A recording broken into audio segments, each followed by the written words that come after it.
Welcome back to the Lars Larson Show. I've been warning you on this program for a good long time, and I don't expect you to necessarily believe me, but I bring on the experts to tell you. I've been warning you that there is a war on women in this country, and the war is going to try to tear down an awful lot of the things that were achieved at great time and great effort and great expense over the decades, things like Title IX. I agreed with Title IX in principle to say women should be afforded equal opportunities to men. That's not unreasonable at all. But it's been misused lately, and part of its misuse has to do with what are known as trans. That is, people born as males who are now presenting themselves as females. And apparently Joe Biden has some plans to make some changes in the way that Title IX is actually used. Rob Jenkins is a higher education fellow with Campus Reform and a tenured associate professor of English at Georgia State University. Professor, welcome to the program. Thank you very much for having me, Lars. So what is President Biden and the people around him, because I don't think he's actually calling the shots. I think he's got a team of people who actually make the decisions for him, since it's tough for him to decide what flavor of ice cream he likes. But tell me, what has he got in mind? I can't resist that. He's just such an easy target. But what kind of changes does he have in mind for Title IX? Well, I think you're probably right about that. But he or his team, his staff, are trying to basically the main change they're trying to make is to add the term gender identity into Title IX. So Title IX has existed since 1972. And as you said, the purpose of it is to protect women's rights in education, not just in sports, but sports sports makes headlines, right? People are interested in sports, so that tends to be what gets the headlines. But other things too, scholarships, enrollment, anything related to it. Basically, it says anything that men can do, anything that men can have in education, women can have the same thing. But when you change women, or when you add gender identity in there with sex, basically what you're saying is, no, men can have those things that we originally said we were going to reserve for women. So men can play on women's sports teams, men can live in women's dormitories, men can be in sororities, men can even qualify for scholarships that are ostensibly for women. They have these scholarships that are designed to, for example, encourage young women to go into the STEM fields. Right. Which is great. I think young women should go into STEM fields. I'm not a huge fan of scholarships based on sex rather than merit, but okay, that's what we have. But now what they're saying is that any man on campus, simply by claiming to be a woman, can qualify for one of those scholarships. And so I would say, that being the case, what's the point of having them? No, there is no point. And I'm like you. When I see scholarships aimed at particular racial designations, religious, I've seen scholarships that are aimed at young Jewish women. And you say, okay, how is that any different than any other kind of discrimination? Or they're aimed at, they'll say, migrant students, meaning illegal aliens whose parents may have brought them here, and they didn't have anything to say about it because they were too young. But still in all, you're aiming at particular different groups based on all the things that federal law and court decisions have said you're not allowed to discriminate on this basis. And then the governments or government universities go ahead and participate in them anyway. And of course, we know that you can only run the scholarships one direction. You couldn't, for example, say we want a scholarship aimed at young white Christian men because that they get upset about that. But if you say we're going to aim it at a particular racial group or a particular ethnic group, then that's okay. And there's got to be one standard in this country. At least that's my view of it. We should all be treated equally under the law. Absolutely. And of course, as you probably know, men make up a minority of college students today. Yes, they do. By far.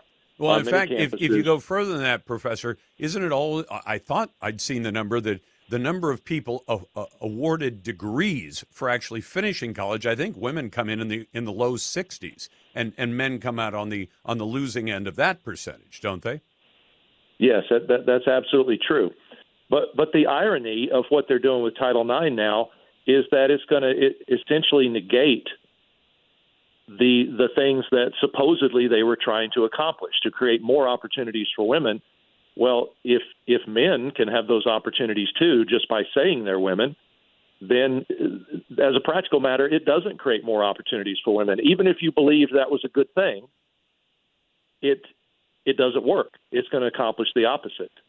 Well, and I guess one of the ironies is there used to be movies and TV shows based on the premise of men pretending to be women, in order to get into a particular school or get into a particular housing situation. And we all thought, okay, that's funny. Tony Curtis and all these other movies from days gone by. But it was a joke. It was clearly aimed at being a joke. When people tell me, well, men aren't going to do that, if I understand the rules and regs under this, merely asserting that you now identify as a woman will be enough. It's not, and I'm taking the hormones, and I've had the surgery, and I've had the psychological counseling. Well, if you keep the criteria that loose, that means if you say, gee, Lars, nobody would ever pretend to be something they're not in order to get a position. I'd say, well, I would give you, I'd give you Senator Elizabeth Warren as one who pretended to be an Indian, an American Indian, to get the kind of position she got at a university and ultimately to get a job in politics. And there were others like Rachel Dolezal who actually held herself out as being black, and she wasn't at all. But she claimed she was, and people were effectively forced to believe it. If you think that a young man might not say, well, I'm not very good as a swimmer, but among men, but if I compete against women, I look like a standout. And is it worth saying I identify as a woman for 4 years to get a couple $100,000 worth of higher ed? Yeah, people have done more for less. Oh, come on, Lars, that would never happen. Well, and so when you dangle that kind of carrot out there and say, all you got to do is say, I'm female. Okay, what makes you female? Are you taking hormones? Did you have surgery? No. Do you always wear women's clothes? Well, what constitutes women's clothes today? You can't even define that.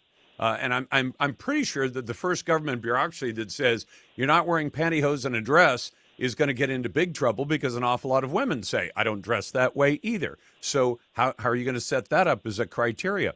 And all the stuff that all the proponents of Title IX said they were fighting for, where are those people today? Are any of them standing up to object to this abuse or perversion of Title IX? Very few. But, as I wrote for Campus Report a couple of weeks ago, the dirty little secret of the transgender movement is that it is deeply misogynistic, because what it basically says is that men are better at everything than women, including being women. And if you're a woman and you're not happy with your life, then you must be a man. I mean, how patronizing is that? So here again, we see this irony that the very thing the left claims to be supporting, the very thing they claim to be championing, is they're actually accomplishing the exact opposite. They're not helping women. They're as you said it so well at the very beginning, this is an attack on women.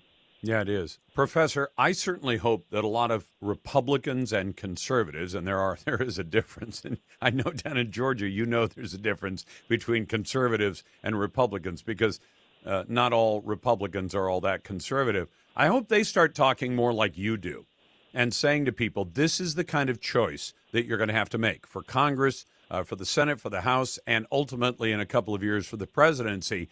Do you want to have to sit down and have that chat with your daughters? No, not the one about sex, but the one about gender. And say, honey, you'd like to run track and field, you'd like to swim, you'd like to play basketball, and guess what? You're going to get beat by a biological male, and that's going to be the end of it. That is Professor Rob Jenkins, who's a higher ed fellow with Campus Reform and a tenured associate professor of English at Georgia State University. And you're listening to The Lars Larson Show.